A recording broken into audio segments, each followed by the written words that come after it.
The fourth problem involves two vessels containing the same type of gas, and the contents of each vessel are going to be mixed by opening a valve connecting the two. Please read through and understand the problem.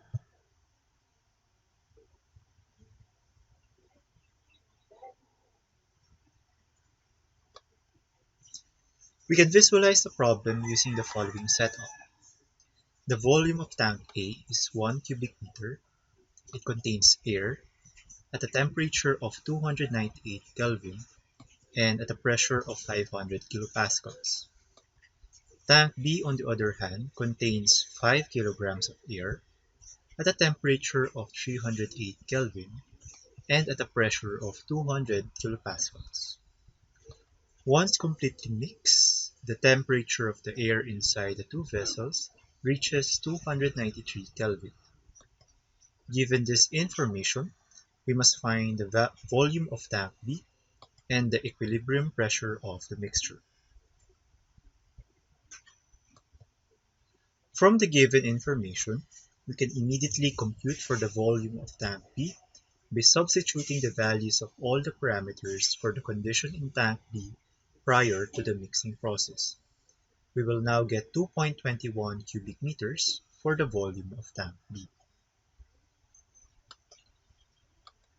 Now for the mixture pressure, we shall now use the values of the mixture temperature and volume to compute the value of this parameter.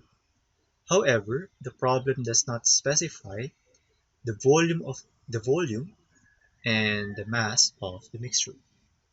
But based on the figure that I flashed a while ago, it is obvious that the volume of the mixture is just equal to the sum of the individual tank volumes, and this is equal to 3.21 cubic meters.